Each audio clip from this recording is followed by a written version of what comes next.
heard. Some mentors and stories that you'd like to share.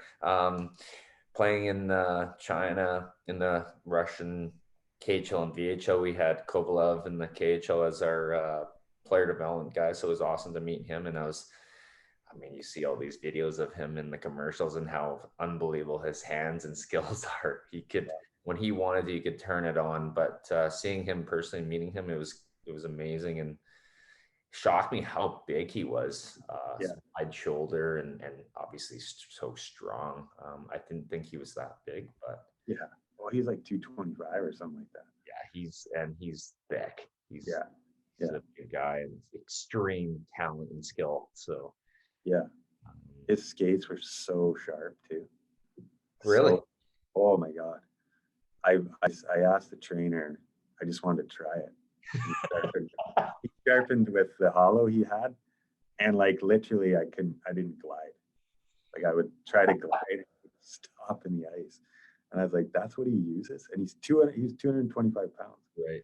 Yeah. So like, But his leg, he's a huge guy. His legs are massive and it's probably so strong that like it's almost like I've used sharp skates before, maybe not like him, but I feel like when you're you don't get the glide, you're working that much harder yeah, yeah. for shift length, right? So he probably just able to push through it. He's so strong. Yeah, it was crazy. It was crazy. Like zero glide. Wow. Yeah. Um, Yeah. Mentors. Well, early on, it was my brother for sure, my oldest brother. He was like instrumental in teaching a lot of the skill that I developed. And then coming up, um, players that I would try to kind of copy. Um, Joe Sakic was a guy. Who else? Stefan Riche was one of my favorite players.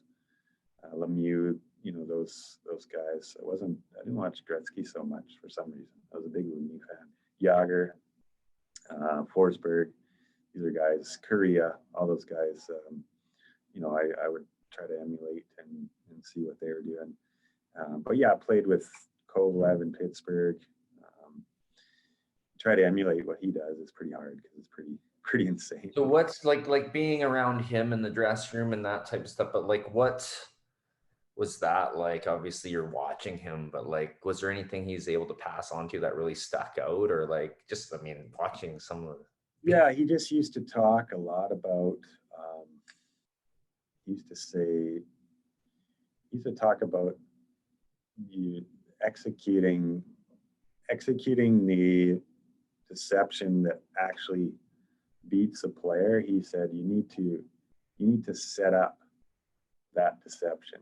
So yeah. there's like a pre-movement to every deception that actually it is the actual move that beats the player. You want to He do. always used to talk. You got he's thinking ahead. He's way smarter. Essentially, Yeah. angle that you come in on the player or even the goalie on a deke. Angle you come in, you set yourself up to do something. Kind of thing. Yeah. Yeah. So he always used to talk about that, and he said, do a few things, show me a few things on how to work on that. But that was a big thing. And he also he was big into.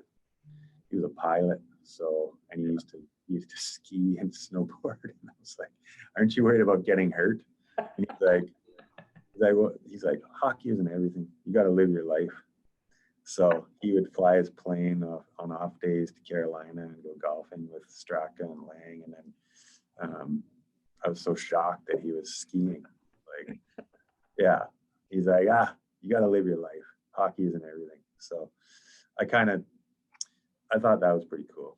Was he back then? I don't even know how old he was back then, but his English is really good now. Talking with him, like, was he the Russian guy that couldn't speak that well back then, or?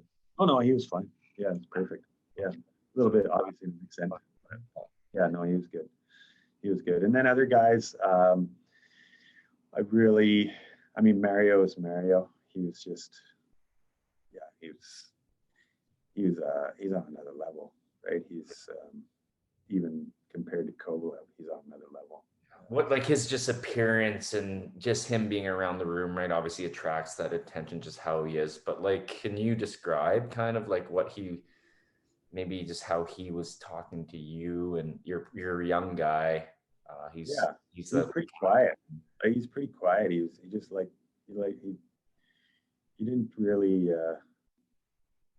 say much. I mean, he'd throw, he'd offer some insight into certain aspects of the game, but he really said, you just, try to get me to play my game.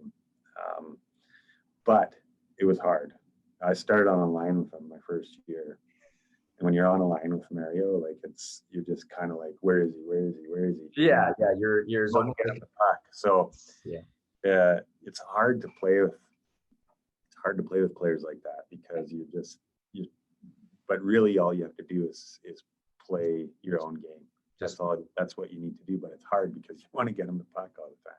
yeah. I mean, especially too, right? If you come with this expectation, whether you're in the fan point of view, it's like, okay, Kris Beech playing with Mario Lemieux tonight, and you're like, they're like, hey, get Mario the puck, get him the puck, and so you kind of feel like you're expected to get it. Yeah. He's gonna make something happen or score a goal, kind of thing. So all you're trying to do is that. But Yeah. So I see players too, like I'm not comparing myself to Marcus Naslund, but Marcus Naslund started in Pittsburgh, and I think he had, from what I understand, he had a similar hardship in playing with Mario. Was that it was, he felt, from what I gather, listening to people talk about why he left Pittsburgh and why they kind of let him go.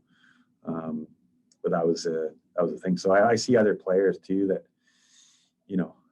I know how it is to play with guys like that. It's not always easy. So, but yeah, he just exuded confidence, and like he knew he was the best, but he wasn't cocky. He was quiet, pretty quiet. He liked to joke around. Just another one of the guys. I remember in practice a couple of times, he's like, there's one drill he hated. This one he hated straight down one-on-one drills. So you know how you like the forwards on the hash marks, D's on the top of the circles, and it's just straight down. straight. He absolutely hated that drill. So best player in the world, and he would just go, he would skate right down the wall, and from the blue line he would just take a slap shot. He's like, this drill. Yeah. So one of the best one-on-one players in the history of the game, and yeah, but the D-men were so good, right? So they just took away when there's nothing else going on, and they can just focus on gap control and stick. Yeah, exactly. I was just gonna say the purpose of the drill is almost in that type of situation. It's almost for the D-men, just gap control and their skating ability and how fast they can. For the forwards, you're kind of stuck in the corner and it's fine beside the boards. So yeah,